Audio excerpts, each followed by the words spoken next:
막상 또 운전대를 잡고 보면은 아 그런 게 아니다. 양쪽 다 우리 기업 생태계를 잘 육성해서 대한민국 경제 발전에 기여해야 된다. 아마 그런 인식을 평소에도 많이 갖고 계시는데 아마 이 좀 강한 규제적인 입장이 많이 시장에 좀 알려져 있지 않나 이런 생각이 들고 그 부분을 아마 지금 중심을 잡고 많이 애쓰시는 걸로 알고 있습니다. 기대가 큽니다.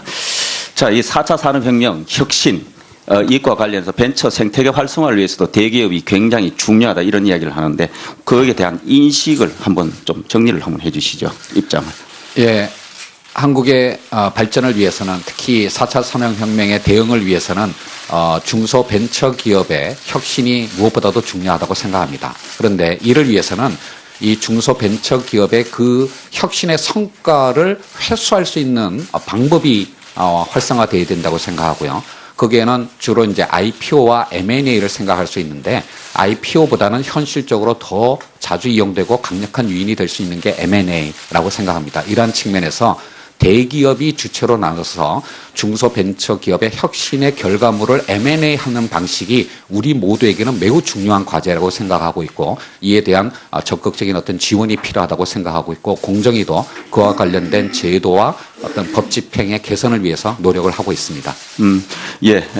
뭐 좋은 인식이라고 생각합니다. 우리 지금 현재 제도가 대기업들이 특히 이 대기업 집단 에 있는 대기업들이 중소벤처기업 M&A 하는데 현행 제도가 충분하다고 생각을 하십니까? 혹시 추가로 더 좀 보완해야 될 사항이 있다고 생각하십니까? 작년에 범정부 차원에서 혁신성장 대책을 만들 때도 업계와 또 타부처에서 이와 관련된 공정거래위원회의 기존 규제를 완화해 줬으면 한다라고 하는 의견을 많이 받았습니다.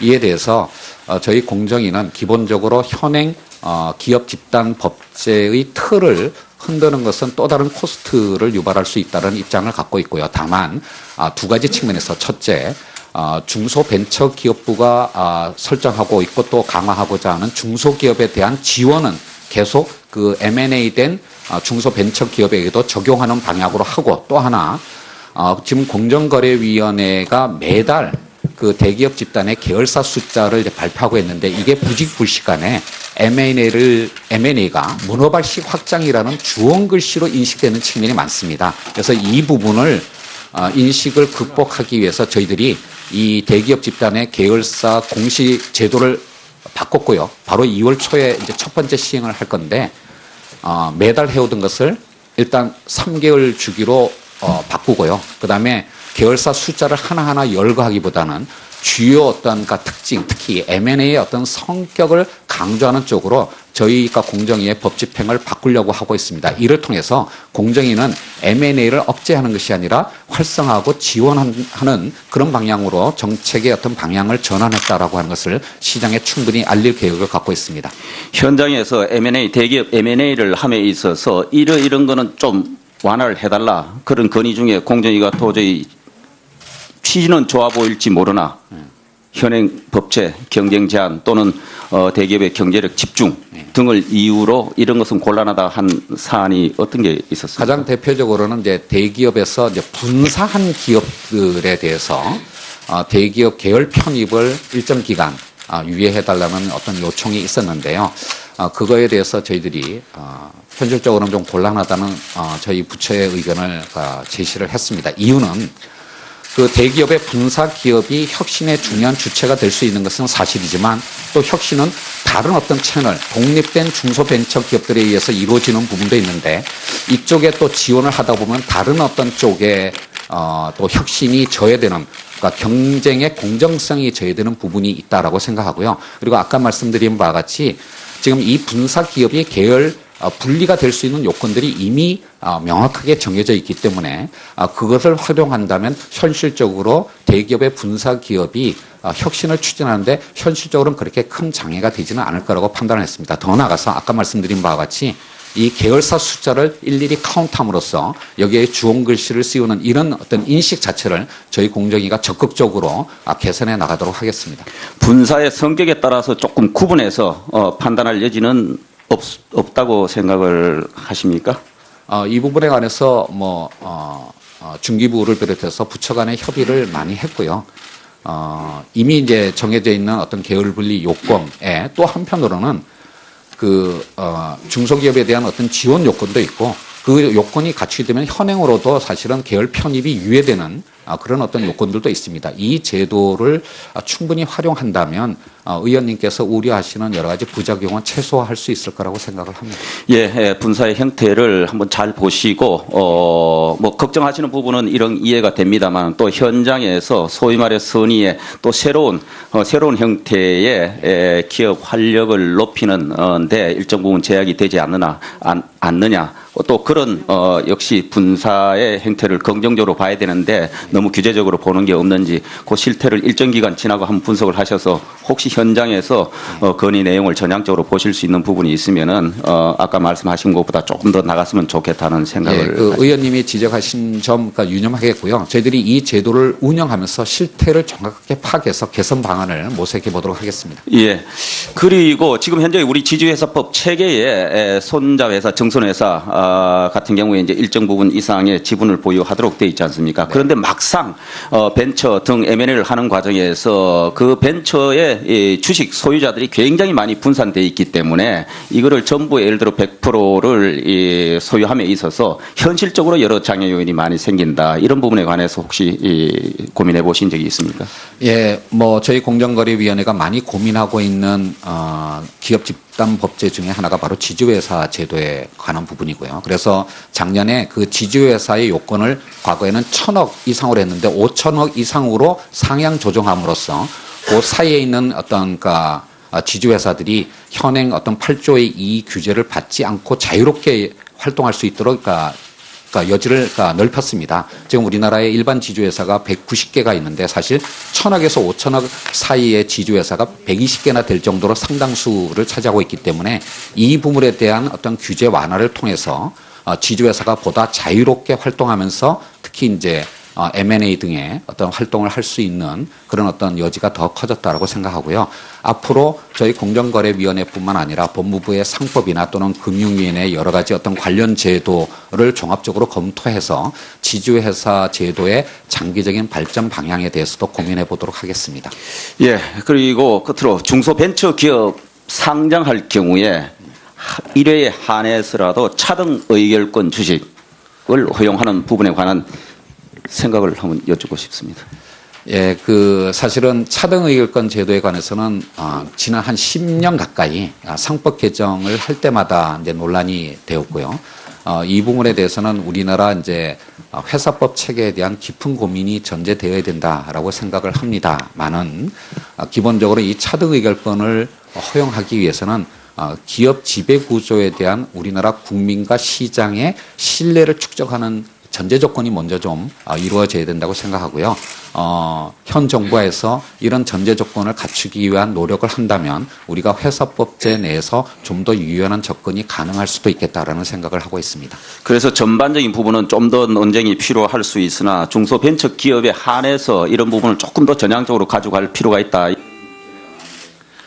예, 사실은 특히 이제 코스닥에 상장되는 중소벤처기업의 경우에는 외부의 펀딩을 필요로 하는 경우들이 많고요. 다만 이제 이런 경우에는 기존의 혁신자가 경영권을 상실할 수도 있다라는 그 위협 때문에 IPO를 주저하거나 또는 적극적으로 펀딩을 하는데 주저하는 측면이 분명히 있습니다. 이런 부분에 대해서 이제 방어 장치 중에 하나가 차등 의결권이라고 하는 것은 잘 알려져 있고요.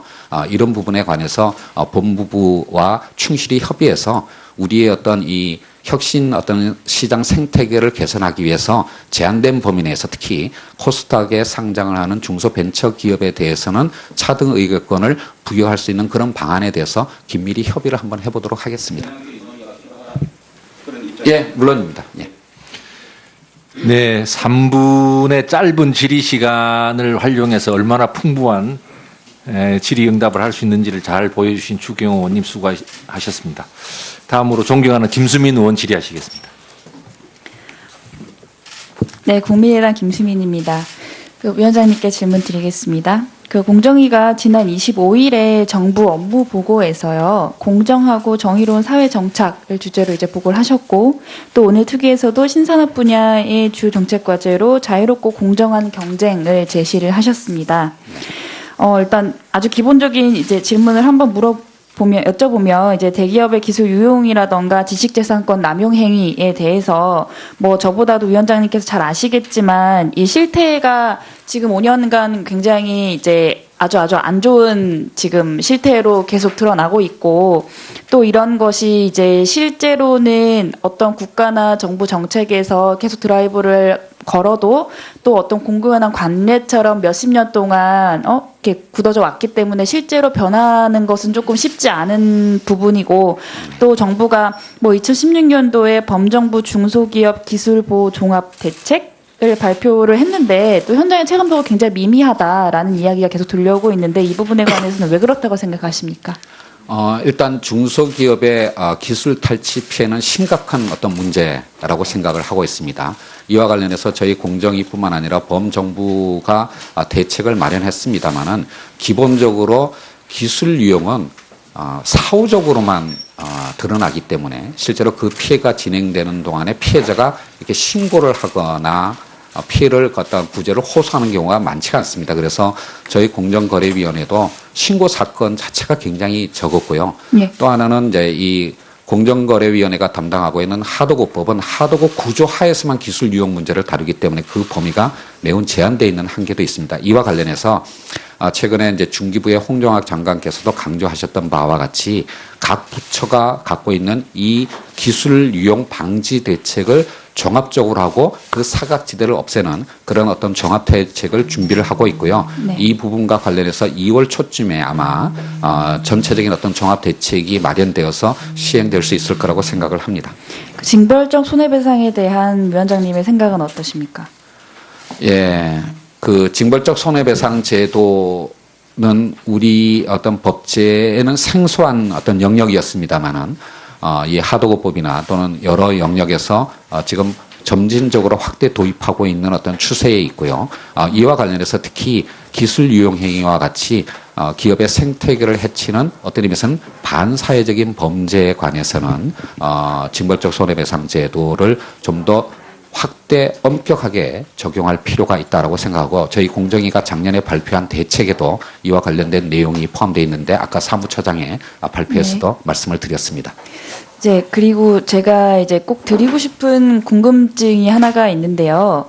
그 사실은 이제까지 그 공정한 경쟁이라고 불리우는 것에서 전통적인 그 갈등과 대결 구조가 대기업과 중소기업 혹은 뭐 대기업과 소상공인 이렇게 뭔가 조금 클리어하게 딱 뚜렷하게 드러나는 구조였다면 지금 우리가 흔하게 얘기하는 4차 산업혁명이라고 불리우는 어떤 게 뭐 역사적인 전환기에서 그 새로운 기술이 사실상 산업뿐만이 아니라 어떠한 경제 체제를 굉장히 많이 뒤흔들고 있잖아요. 네. 근데 이로 인해서 사실 저는 이 전통적인 공정한 경쟁이라는 경쟁 구도가 조금 많이 바뀌고 있다고 생각을 하거든요. 이제 굉장히 일방적이고 쌍방향적인 경쟁 구도에서 굉장히 다층적인 경쟁 구조로 바뀌고 있다고 생각을 하는데 이런 경제 환경에 대비를 하려고 하는 위원장님의 생각은 어떠신지 여쭤보고 싶습니다. 작년에 제가 관련 어떤 단체를 방문했을 때 이런 표현을 쓴 적이 있는데 우리나라에는 갑을관계만 있는 것이 아니라 갑을병정의 네. 관계가 다 있다. 이가 수직적인 어떤 구조가 굉장히 중층화되어 있고요. 더더군다나 최근에 4차 산업혁명의 급격한 기술 변화 과정에서는 이해관계가 더욱더 복잡해지고 있다고 생각합니다. 이와 관련해서 저희 공정위는 변화된 어떤 경제 환경에서 특히 21세기의 경제 환경의 변화를 감안해서 과거에 제조업 중심의 어떤 사고로 만들어졌던 현행 공정거래법에 대한 전면적인 재검토가 필요하고 더 나아가서 이런 어떤 새로운 환경 속에서 경쟁 주창자로서의 공정위가 어떤 역할을 담당해야 되는가라고 하는 것을 원래 중요한 업무 과제로서 진지하게 검토해서 의원님들께 보고 말씀드릴 계획을 갖고 있습니다. 그 급격한 기술 변화에 대해서 제가 하나를 더 여쭤보고 싶은데요. 그 아까 제가 말씀드린 다층적인 경쟁 구조에 관련해서 그냥 대기업과 중소기업이라는 어떠한 뭐 그러니까 소위 가진 자와 가지지 않은 자에 대한 대결 구도라면 사실 굉장히 쉽게 문제가 풀릴 수도 있는데 예를 들어서 소상공인과 신생기업가의 이제 경쟁 구도라고 본다면 사실 어느 그 부분을 우위에 둘 수는 없잖아요. 이 부분에 관한 공정위의 해결점이나 아니면 나아가고자 하는 방향이 있나요? 좀 의원님께서 굉장히 중요한 문제점을 지적을 해주셨는데요. 사실 경제 구조가 이렇게 안정화돼 있다면 기존의 채널 내에서의 어떤 가불관계 해소나 경쟁의 촉진 정책으로만으로도 충분했을 텐데 지금의 어떤 상황은 새로운 어떤 채널들이 계속 생기고 있는 중입니다. 따라서 한 분야의 어떤 가불관계 문제를 개선하기 위한 규제 또는 어떤 조사 제재라고 하는 것이 오히려 이쪽 채널의 비중을 줄이고 다른 채널 쪽으로 급격하게 이동하게 만드는 의도하지 않는 결과를 만들어낼 수 있다라는 측면에서 저희가 이제 공정거래위원회는 이런 법을 집행할 때 지금 있는 어떤 채널들뿐만 아니라 새로 발생 가능한 미래의 어떤 다양한 잠재성을 염두에 두면서 이것의 경쟁 효과들을 신중하게 판단해 나가고자 합니다. 그 부분에 관해서 제가 조금 더 구체적인 질문 하나 드려보면요. 지금 공정위가 업무보고에서 혁신기업의 시장 진입이나 영업 방식을 제한하는 규제 개선이 시급하기 때문에 경쟁을 제한하는 규제에 대한 개선을 계속하겠다. 2016년도에 9건의 규제 개선 방안을 마무리해 주십시오. 네, 죄송합니다.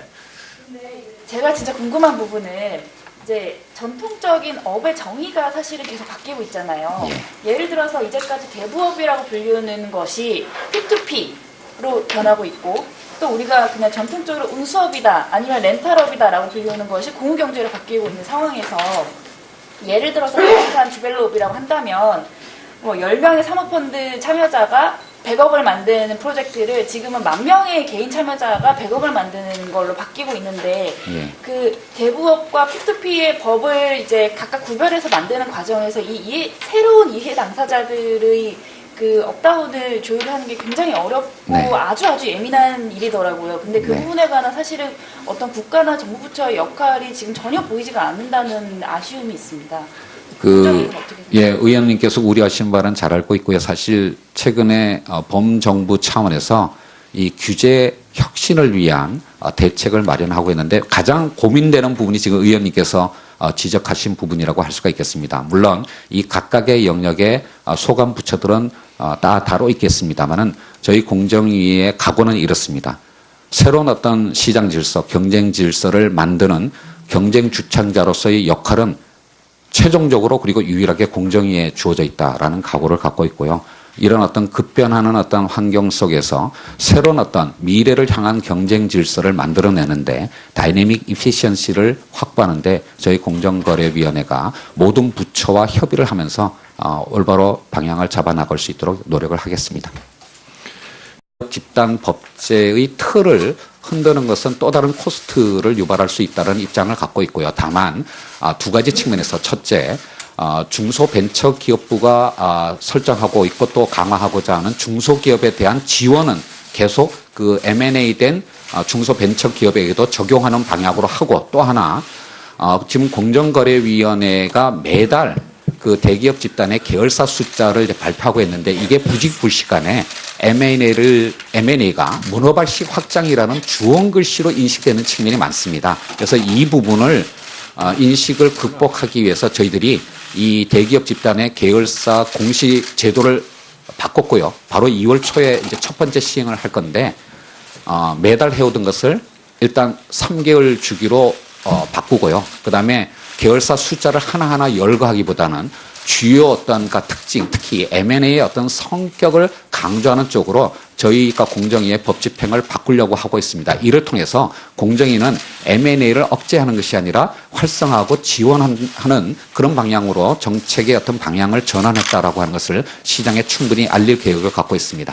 현장에서 M&A, 대기업 M&A를 함에 있어서 이런 거는 좀 완화를 해달라. 그런 건의 중에 공정위가 도저히 취지는 좋아 보일지 모르나 현행 법제, 경쟁 제한 또는 대기업의 경제력 집중 등을 이유로 이런 것은 곤란하다 한 사안이 어떤 게 있었습니까? 가장 대표적으로는 이제 대기업에서 이제 분사한 기업들에 대해서 대기업 계열 편입을 일정 기간 유예해달라는 어떤 요청이 있었는데요.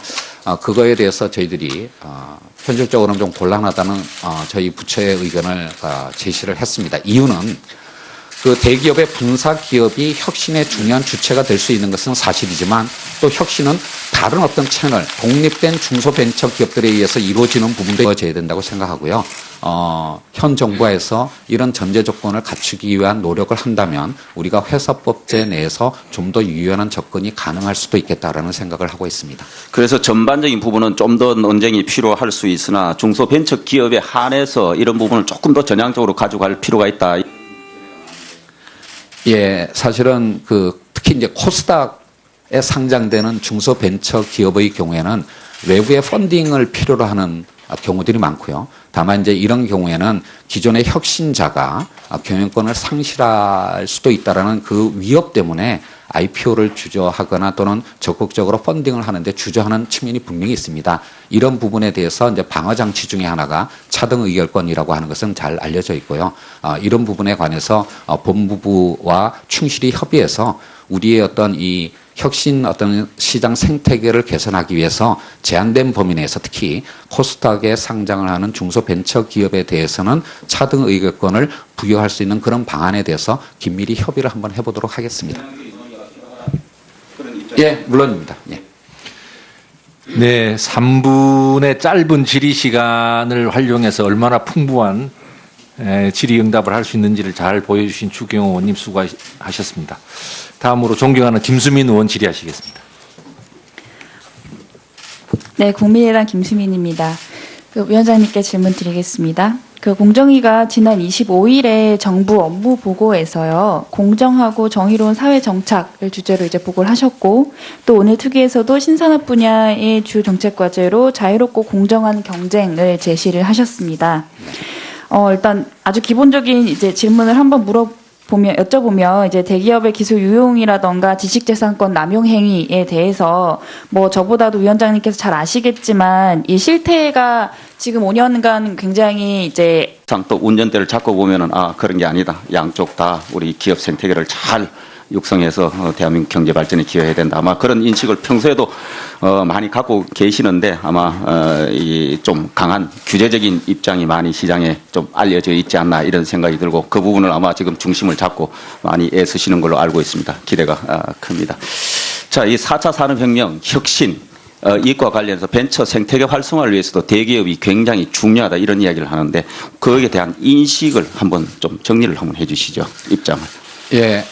한국의 발전을 위해서는 특히 4차 산업혁명의 대응을 위해서는 중소벤처기업의 혁신이 무엇보다도 중요하다고 생각합니다. 그런데 이를 위해서는 이 중소벤처기업의 그 혁신의 성과를 회수할 수 있는 방법이 활성화되어야 된다고 생각하고요. 거기에는 주로 이제 IPO와 M&A를 생각할 수 있는데 IPO보다는 현실적으로 더 자주 이용되고 강력한 유인이 될 수 있는 게 M&A라고 생각합니다. 이러한 측면에서 대기업이 주체로 나눠서 중소벤처기업의 혁신의 결과물을 M&A 하는 방식이 우리 모두에게는 매우 중요한 과제라고 생각하고 있고 이에 대한 적극적인 어떤 지원이 필요하다고 생각하고 있고 공정위도 그와 관련된 제도와 어떤 법 집행의 개선을 위해서 노력을 하고 있습니다.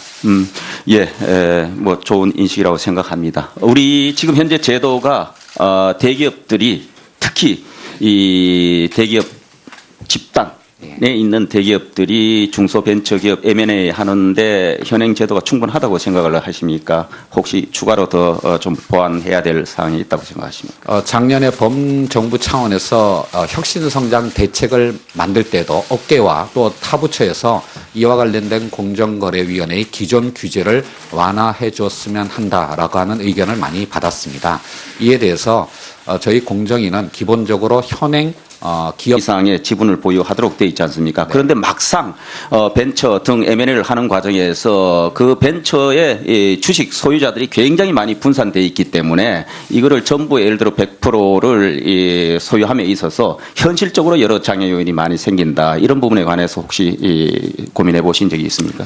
예, 저희 공정거래위원회가 많이 고민하고 있는 기업 집단 법제 중에 하나가 바로 지주회사 제도에 관한 부분이고요. 그래서 작년에 그 지주회사의 요건을 과거에는 1,000억 이상으로 했는데 5,000억 이상으로 상향 조정함으로써 그 사이에 있는 어떤 지주회사들이 현행 어떤 8조의 이익 규제를 받지 않고 자유롭게 활동할 수 있도록 그러니까 여지를 넓혔습니다. 지금 우리나라의 일반 지주회사가 190개가 있는데 사실 1,000억에서 5,000억 사이의 지주회사가 120개나 될 정도로 상당수를 차지하고 있기 때문에 이 부분에 대한 어떤 규제 완화를 통해서 지주회사가 보다 자유롭게 활동하면서 특히 이제 M&A 등의 어떤 활동을 할 수 있는 그런 어떤 여지가 더 커졌다라고 생각하고요.